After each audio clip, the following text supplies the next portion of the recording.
Burger আঁকাতে বসছি, কিন্তু কি ভয়েস ওভার দিব বুঝতেই পারছিলাম না।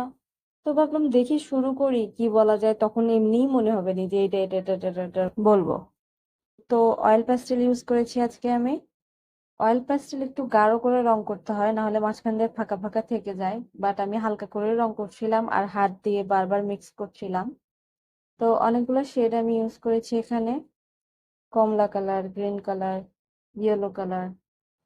তোমরা যদি প্যাস্টেল কালারটা মিক্স করতে পারো তাহলে এটা অনেক ভালো একটা অপশন তোমাদের আঁকানোর জন্য, কারণ প্যাস্টেল কালার দিয়ে অনেক সুন্দর আঁকানো যায়।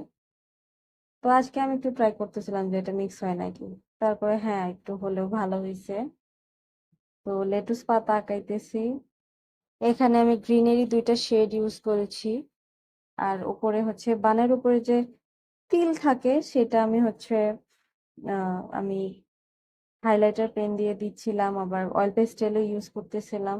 ভালো লাগছিল না, বারবার মুছতেছিলাম, আবার দিচ্ছিলাম। তো আই হোপ তোমাদের ভালো লাগবে।